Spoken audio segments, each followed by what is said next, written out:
O Grande Conflito. Capítulo 35. Ameaça à consciência. O romanismo é hoje olhado pelos protestantes com muito maior favor do que anos atrás. Nos países em que o catolicismo não está na ascendência e os romanistas adotam uma política conciliatória a fim de a conseguir, há crescente indiferença com relação às doutrinas que separam as igrejas reformadas da hierarquia papal. Ganha terreno a opinião de que, em última análise, não diferimos tão grandemente em pontos vitais como se supunha e de que pequenas concessões de nossa parte nos levarão a melhor entendimento com Roma. Houve tempo em que os protestantes davam alto valor à liberdade de consciência a tão elevado preço comprada.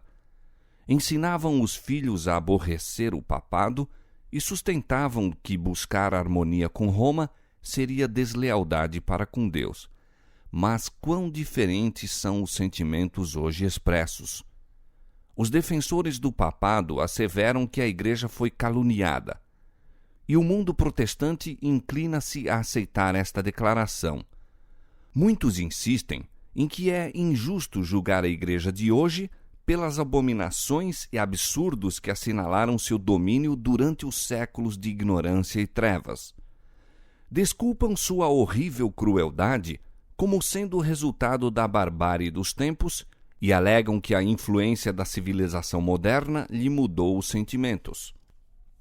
Olvidaram estas pessoas a pretensão da infalibilidade sustentada há 800 anos por esse altivo poder? Longe de ser abandonada, firmou-se esta pretensão no século XIX de modo mais positivo que nunca dantes. Visto como Roma assevera que a Igreja nunca errou, nem, segundo as Escrituras, errará jamais, como poderá ela renunciar aos princípios que lhe nortearam a conduta nas eras passadas? A Igreja Papal nunca abandonará sua pretensão à infalibilidade.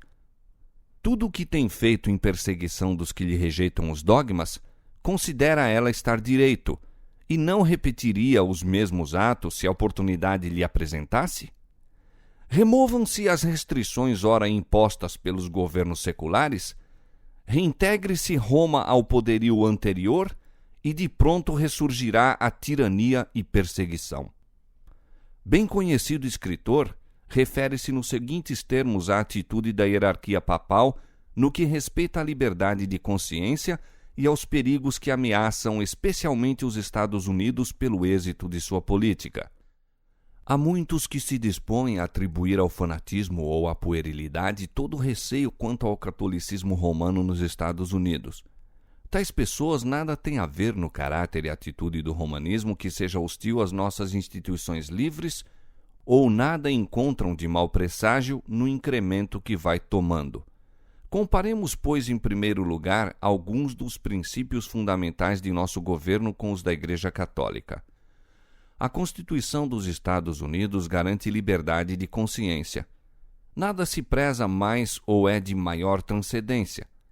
O Papa Pio IX, na encíclica de 15 de agosto de 1854, disse: as doutrinas ou extravagâncias absurdas e errôneas em defesa da liberdade de consciência são erro dos mais perniciosos, uma peste que, dentre todas as outras, mais deve ser temida no Estado. O mesmo Papa, na encíclica de 8 de dezembro de 1864, anatematizou os que defendem a liberdade de consciência e de culto e também todos os que afirmam que a Igreja não pode empregar a força. O tom pacífico usado por Roma nos Estados Unidos não implica mudança de coração. É tolerante onde é impotente, diz o bispo O'Connor. A liberdade religiosa é meramente suportada até que o contrário possa ser levado a efeito sem perigo para o mundo católico. O arcebispo de São Luís disse certa vez: a heresia e a incredulidade são crimes, e em países cristãos como a Itália e a Espanha, por exemplo, onde todo o povo é católico e onde a religião católica é parte essencial da lei da nação, são elas punidas como os outros crimes. Todo cardeal, arcebispo e bispo da Igreja Católica presta para com o Papa um juramento de fidelidade em que ocorrem as seguintes palavras: combaterei os hereges, cismáticos e rebeldes ao dito Senhor nosso, o Papa, ou seus sucessores, e persegui-los-ei em todo o meu poder. É certo que há verdadeiros cristãos na comunhão católico-romana. Milhares na dita igreja estão servindo a Deus segundo a melhor luz que possuem. Não se lhes permite acesso à sua palavra e, portanto, não distinguem a verdade. Nunca viram o contraste entre um verdadeiro culto prestado de coração e um conjunto de meras formas e cerimônias. Deus olha para essas almas com compadecida ternura, educadas como são em uma fé que é ilusória e não satisfaz. Fará com que raios de luz penetrem as densas trevas que a cercam. Revelar-lhes-á a verdade como é em Jesus, e muitos ainda se unirão ao seu povo. Mas o romanismo, como sistema, não se acha hoje em harmonia com o Evangelho de Cristo mais do que em qualquer época passada de sua história. As igrejas protestantes estão em grandes trevas, pois, do contrário, discerniriam os sinais dos tempos. São de grande alcance os planos e modos de operar da Igreja de Roma. Emprega todo expediente para estender a influência e aumentar o poderio, preparando-se para um conflito feroz e decidido a fim de readquirir o domínio do mundo, restabelecer a perseguição e desfazer tudo que o protestantismo fez. O catolicismo está a ganhar terreno de todos os lados. Vede o número crescente de igrejas e capelas nos países protestantes. Notai a popularidade de seus colégios e seminários na América, tão extensamente patrocinados pelos protestantes. Pensai no crescimento do ritualismo na Inglaterra e nas frequentes deserções para as fileiras dos católicos. Estas coisas deveriam despertar a ansiedade de todos os que prezam os puros princípios do Evangelho. Os protestantes têm se intrometido com o papado, patrocinando-o. Têm usado de transigência e feito concessões que os próprios romanistas se surpreendem de ver e não compreendem.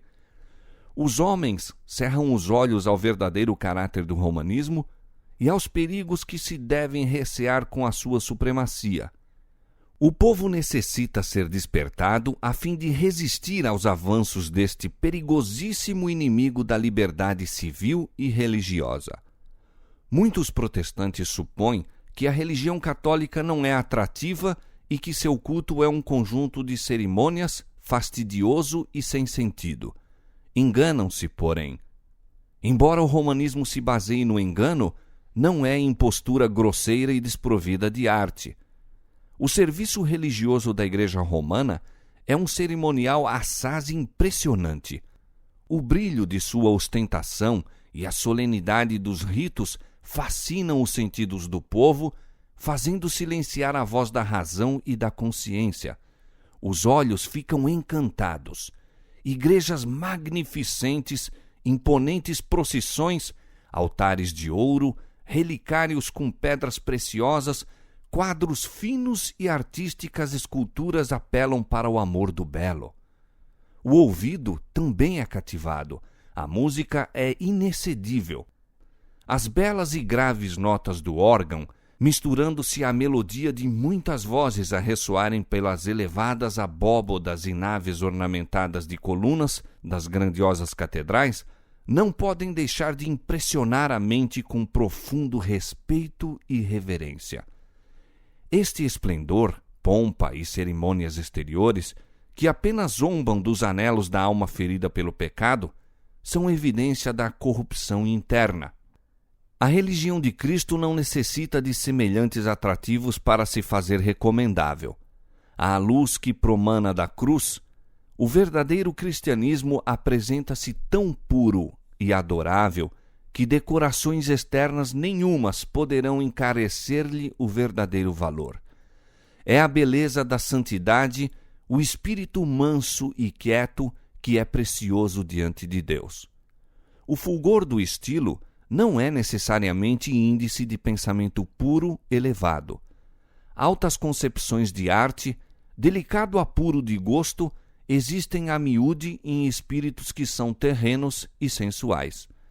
São frequentemente empregados por Satanás a fim de levar homens a esquecer-se das necessidades da alma, a perder de vista o futuro e a vida imortal, a desviar-se do infinito auxiliador e a viver para este mundo unicamente. Uma religião de exibições externas é atraente ao coração não renovado. A pompa e cerimonial do culto católico tem um sedutor, fascinante poder pelos quais são enganados muitos que chegam a considerar a Igreja Romana como a própria porta do céu. Ninguém, a não ser os que têm os pés firmados nos fundamentos da verdade e o coração renovado pelo Espírito de Deus, se acha ao abrigo de sua influência. Milhares que não têm um conhecimento experimental de Cristo serão levados a aceitar as formas da piedade sem a sua eficácia. Esta é a religião que precisamente desejam as multidões. A pretensão da Igreja ao direito de perdoar leva o romanismo a sentir-se com liberdade de pecar, e a ordenança da confissão, sem a qual o perdão não é conferido, tende igualmente a dar livre curso ao mal. O que se ajoelha diante de um mortal e revela em confissão os pensamentos e imaginações secretos do coração, está aviltando a sua varonilidade, degradando todo o nobre instinto da alma. Desvendando os pecados de sua vida a um sacerdote, mortal, falível pecador e muito frequentemente corrompido pelo vinho e licenciosidade, sua norma de caráter é rebaixada e, como consequência, fica contaminado. Seu conceito acerca de Deus é degradado à semelhança da humanidade decaída, pois o padre se acha como representante de Deus. Esta degradante confissão de homem para homem é a fonte secreta donde têm fluído muitos dos males que aviltam o mundo e o preparam para a destruição final. Todavia, para o que ama a satisfação própria, é mais agradável confessar a um semelhante mortal do que abrir a alma a Deus. Fica mais a gosto da natureza humana fazer penitência do que renunciar ao pecado. É mais fácil mortificar a carne com cilício, urtigas e aflitivas cadeias do que crucificar os desejos carnais. Pesado é o fardo que o coração carnal deseja levar, de preferência a curvar-se ao jugo de Cristo. Existia notável semelhança entre a Igreja de Roma e a Igreja judaica ao tempo do primeiro advento de Cristo. Ao passo que os judeus secretamente conculcavam todos os princípios da lei de Deus, eram exteriormente rigorosos na observância de seus preceitos, sobrecarregando-a com exorbitâncias e tradições que tornavam difícil e penosa a obediência. Assim como os judeus professavam reverenciar a lei, pretendem os romanistas reverenciar a cruz. Exaltam o símbolo dos sofrimentos de Cristo, enquanto no viver negam aquele a quem ela representa. Os romanistas colocam cruzes sobre as igrejas, sobre os altares e sobre as vestes. Por toda parte se vê a insígnia da cruz. Por toda parte é ela exteriormente honrada e exaltada. Mas os ensinos de Cristo estão sepultados sob um montão de tradições destituídas de sentido, falsas interpretações e rigorosas exigências. As palavras do Salvador relativas aos fanáticos judeus aplicam-se com maior força ainda aos chefes da Igreja Católica Romana. Atam fardos pesados e difíceis de suportar e os põem aos ombros dos homens. Eles, porém, nem com o dedo os querem mover. Mateus 23, 4. Almas conscienciosas são conservadas em constante terror, temendo a ira de um Deus que foi ofendido, enquanto muitos dos dignitários da Igreja estão a viver no luxo e em prazeres sensuais. O culto das imagens e relíquias